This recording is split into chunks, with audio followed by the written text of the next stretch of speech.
ce qui est intéressant sur le site de Boirago, c'est qu'on va avoir pratiquement toutes les étapes de la fabrication des aiguilles à chat. On a à la fois toutes les étapes et les déchets de fabrication qui correspondent à chaque étape, depuis le moment où on va prélever l'os pour le transformer en aiguille, jusqu'au moment où on va casser l'aiguille en cours d'utilisation et qu'on va la réparer. Là, je suis en train de faire une nervure guide. C'est une incision un peu profonde qui va guider la pointe du burin bien dans l'axe.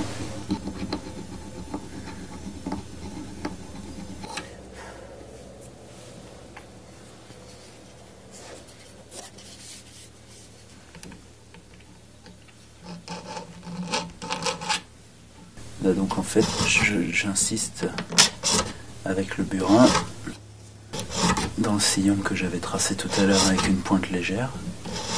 Et puis ensuite, on va continuer comme ça à inciser au burin jusqu'à atteindre une bonne épaisseur dans l'os pour pouvoir avoir une fracture nette. Et puis je vais pratiquer tout à l'heure une autre incision là sur le côté qui va me délimiter ma future baguette.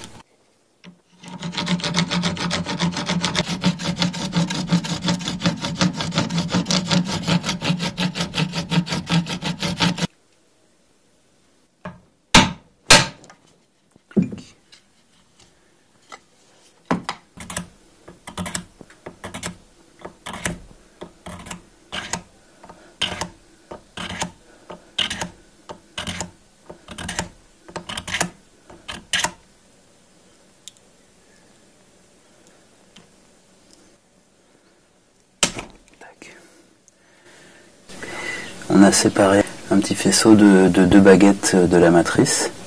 Et ensuite, j'ai rainuré à l'intérieur pour bien atteindre le fond de la rainure qui permet de séparer vraiment proprement les 2 baguettes. Donc on a nos deux baguettes en tasseau avec une section rectangulaire.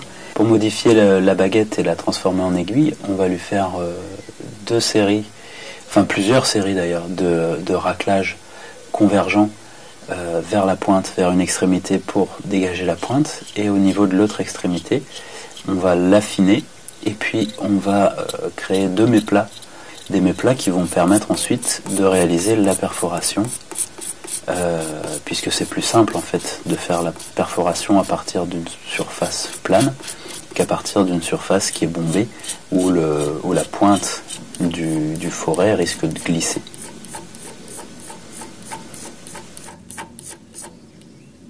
Maintenant on va passer par une étape de polissage qui va terminer de régulariser la forme et qui va donner à l'aiguille sa forme définitive avant la perforation.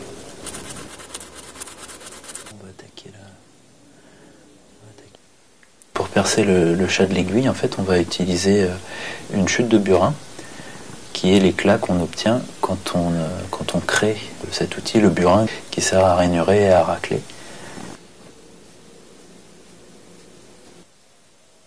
L'ultime étape, ça va être de reprendre l'aiguille à l'aide d'un burin pour refaire un raclage de surface qui va lui conférer vraiment tout l'aspect lisse qui pourra être intéressant pour bien fonctionner au moment de la couture.